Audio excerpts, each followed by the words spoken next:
Greetings! Whatever time you find this video, I hope it finds you well. I haven't been able to do any of these kind of videos in a while, but I just got the new commander sets and I said I was going to record these. Now this is coming out on Friday morning the 20th, and as you can see I haven't done videos in a while, but I still have these scratches from when I opened the boosters before.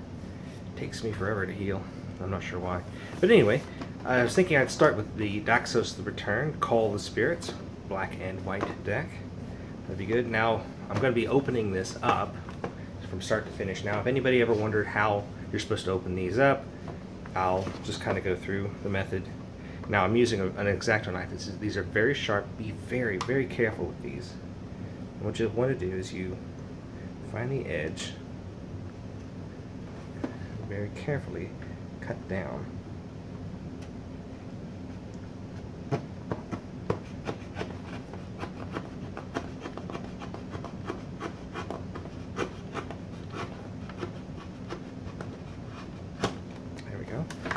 Want to do that on the top as well.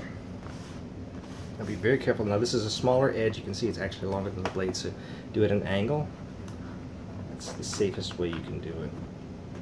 So be very careful so you absolutely do not want to cut yourself. I'm being extremely careful. Again. There we go. Once it gets started, it does pretty good. Okay. It's best to cut away from yourself whenever possible. Ooh. Oops. Let's see.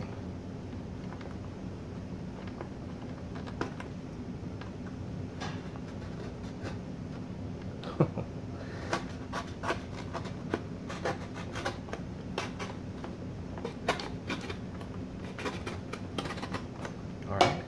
Now what we want to do is we want to take out the deck.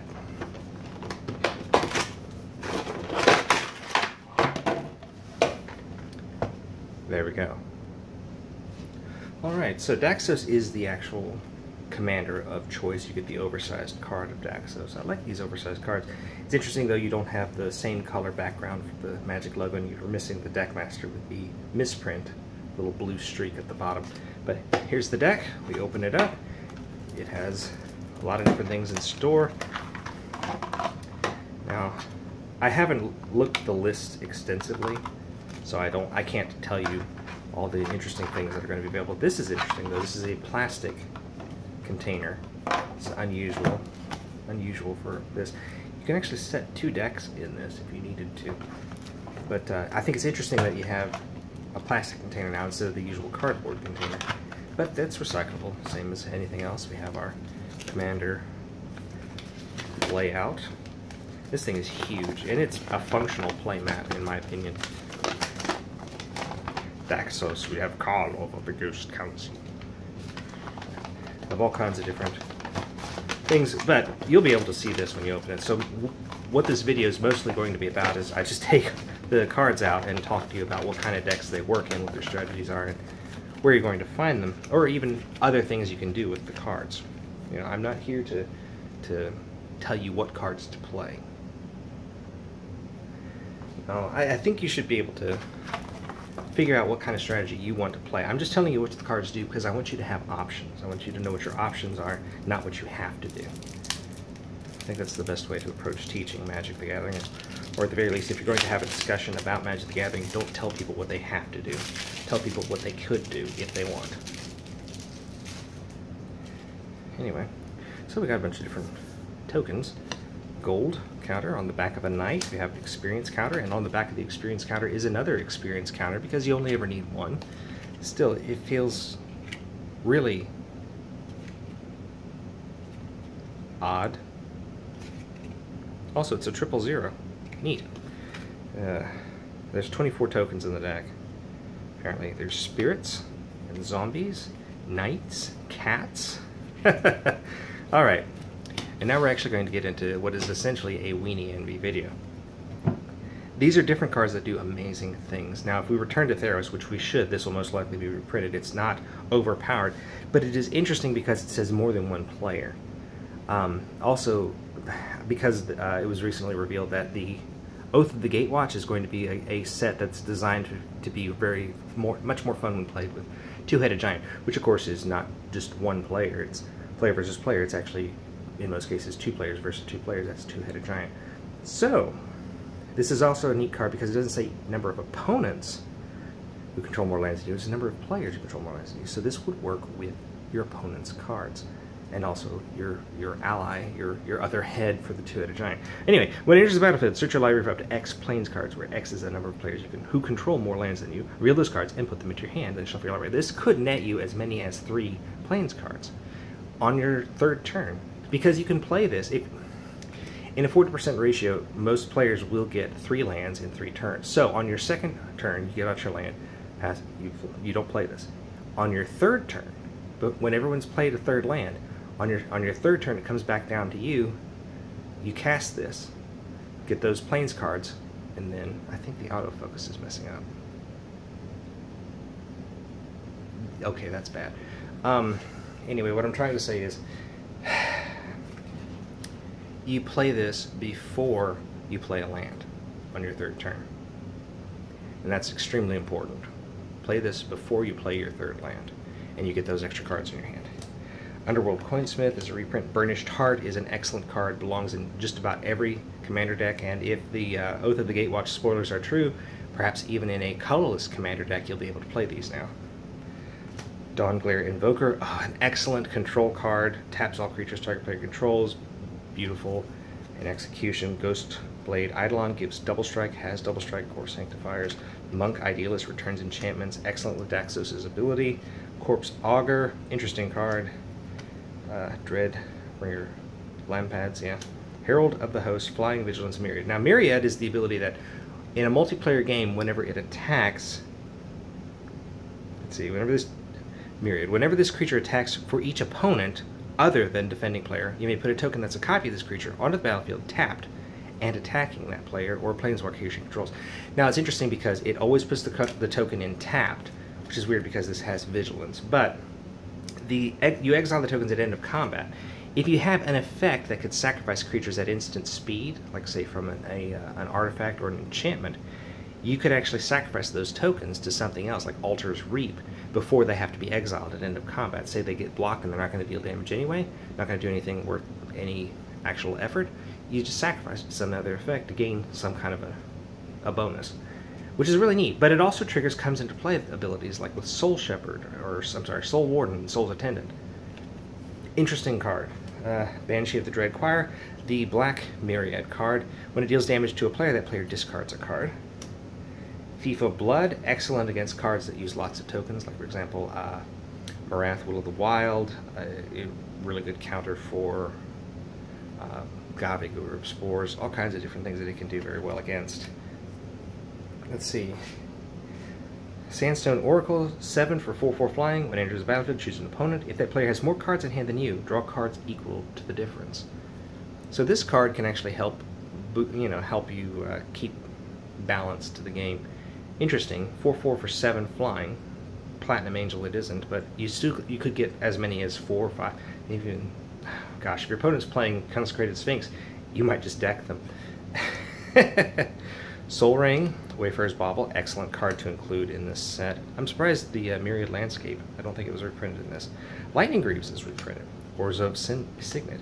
Thought Vessel, this will be in every one of the decks, but 2 mana, taps for 1 colorless, and you have no maximum hand size. Now, Spellbook was a 0-cost artifact that essentially meant you had no maximum hand size, so Mind Stone is a colorless artifact 2, and it taps for colorless, but then you can pay 1 and sacrifice it to draw a card. So with Mind Stone, it's 3 mana to draw a card, or 2 mana to tap for, 1 colorless mana every turn. This 2 mana tap for 1 colorless mana every turn, but you have no maximum hand size. So it's a slam dunk. It makes a lot of sense, and it's a neat little thing. It looks like origami. I am certain somebody's figuring out how to fold this. If not, I'm going to try and figure it out for myself. Crystal Chimes. This is a reprint from Urza's Saga. Orzhov Cluestone, excellent card. It works, you can pay the 5 to draw a card, or you can just tap it for colors, or tapping it for black or white mana. Phyrexian Reclamation, pay your life, return target creature card from your graveyard to your hand. Decent card. A lot of people played this back in the day. Seal of Cleansing, people probably remember the Seal of Primordium, the green version. This is actually the original. I believe these were from Nemesis? Yeah. neat that they reprinted them with a different alternate color cycle. Grave Peril. Whenever a non-black creature enters the battlefield, sacrifice Grave Peril. If you do, destroy that creature. Now it's not a you may sacrifice. You automatically have to sacrifice this. So definitely think about that when you're playing. It's like Hesitation. The blue variant of it was 1/1 blue, and then whenever a spell was cast, you sacrifice Hesitation to counter the spell. It automatically countered the spell. So your opponent would play something that they wanted to lose, so they could play something that they would keep. Vanishing Light. This is the reprint from Theros. Kind of like a Oblivion Ring. Not as powerful because the claws... Well, you'll figure it out. It's a decent card. Cage of Hands. Vow of Duty. I've been actually trying to get some of these. This is pretty good. Keeps a creature from attacking you or planeswalkers. If you can get it on your opponent's commander, then that's really good. It's going to save you later on in the game. But if they're playing something with hexproof, you better play the Lighthouse to Arcane Lighthouse to keep them from doing it. This card is really interesting. I think this is a reprint, but what I most find amazing about it is the artwork, Anson Maddox, the crown, the thing.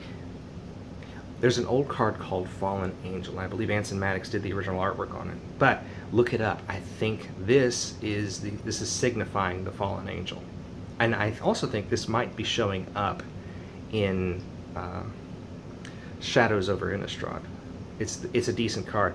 Creature has flying, and sacrifice creature gets +2/+1. When it's put into a graveyard, return Fallen Ideal to owner's hand. This is just such a good card, and I love the way it works. Fallen Ideal. I think it's the Fallen Angel becoming a demon type of thing.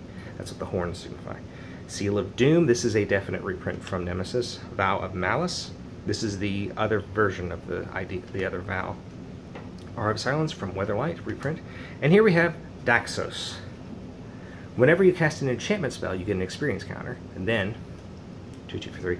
For the 3 mana, you put a white and black spirit enchantment creature token on the battlefield. It has this creature's power and toughness are each equal to the number of experience counters you have. I did not see one of those spirit counters.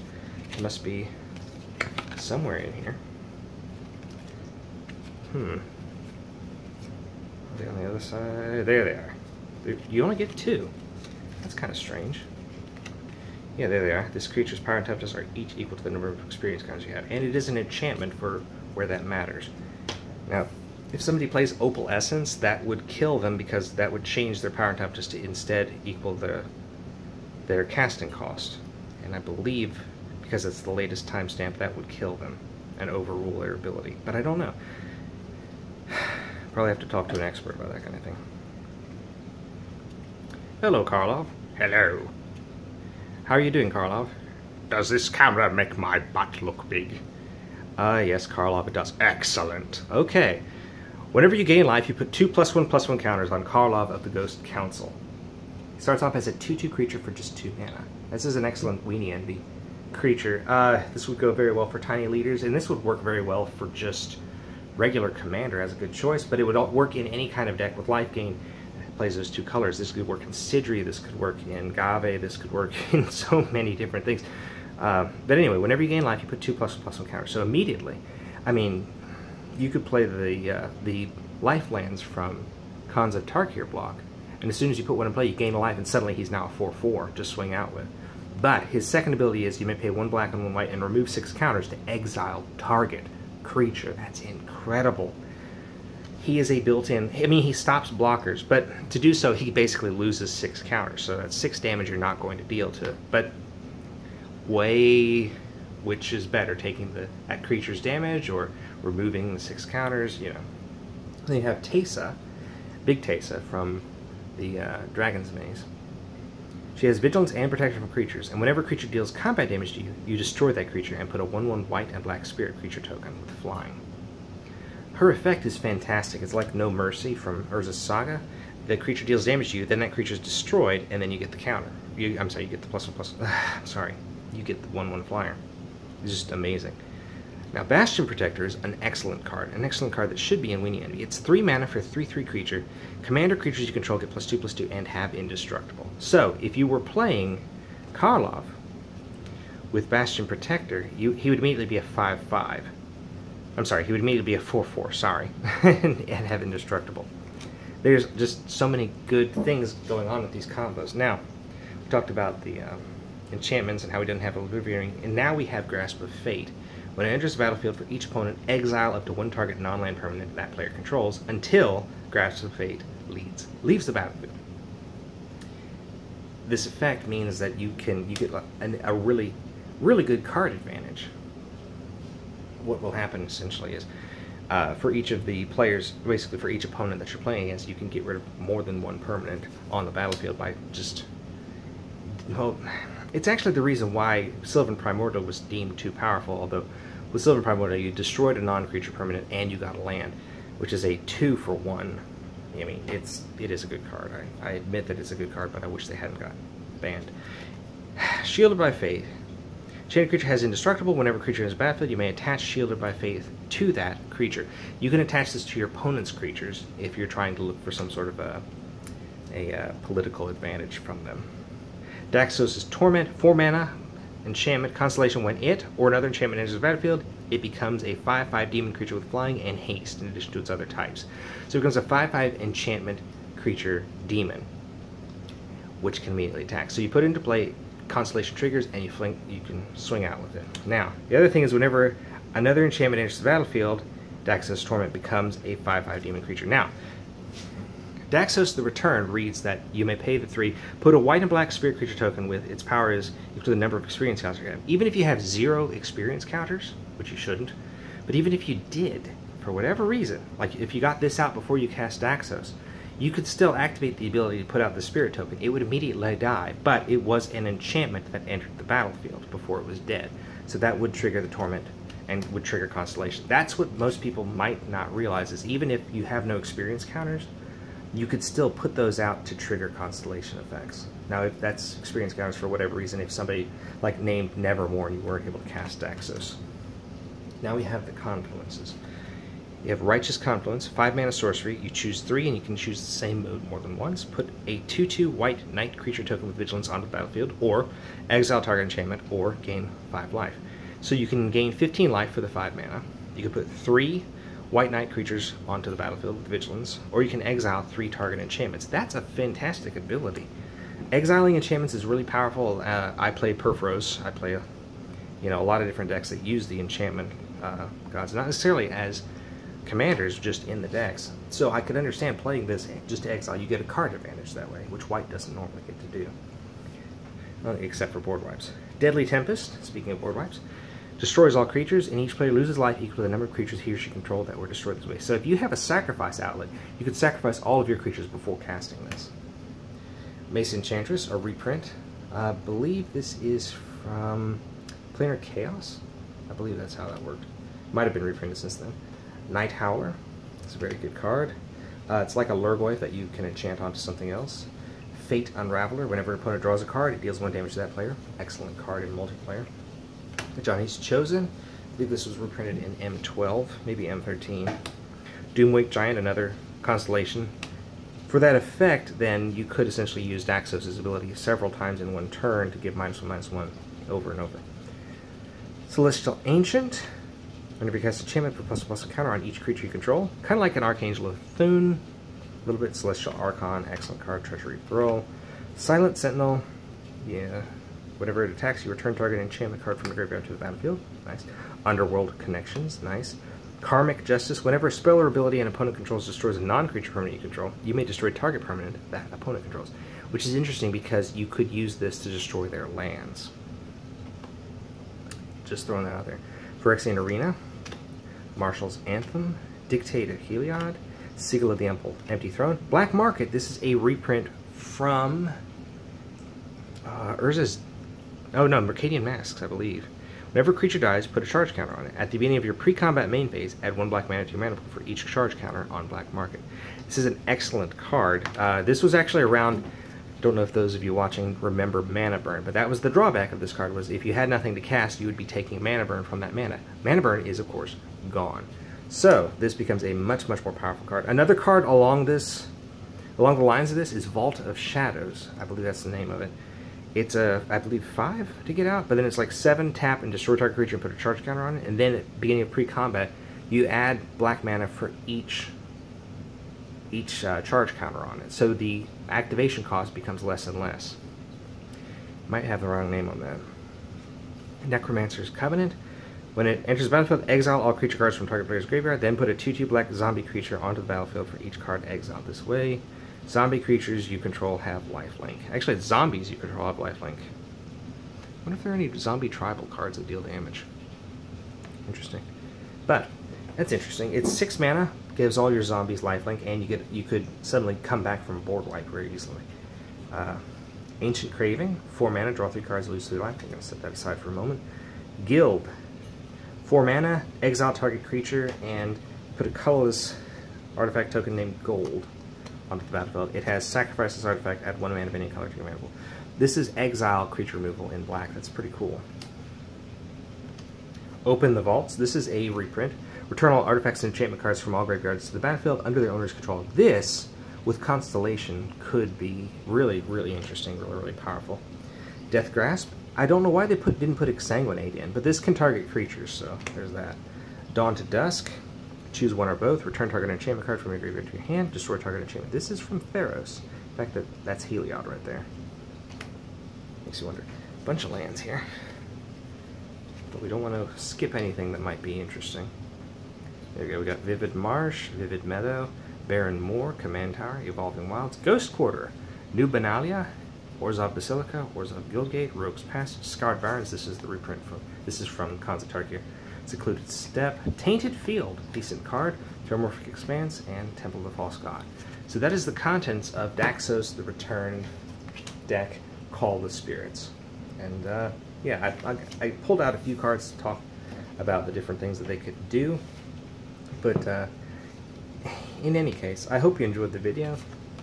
I hope maybe you saw something interesting in the combos. Maybe you could look at this and think, hey, I want to put that in my deck, or hey, maybe I want to actually play Daxos in a different deck because of the Constellation trigger that he supplies. Even if he's not the commander, he has basically one white and one black trigger Constellation.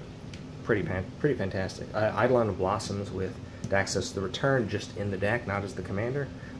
Like Agave or oh gosh, Doron the Siege Tower, or what's her name? Anafenza the Foremost.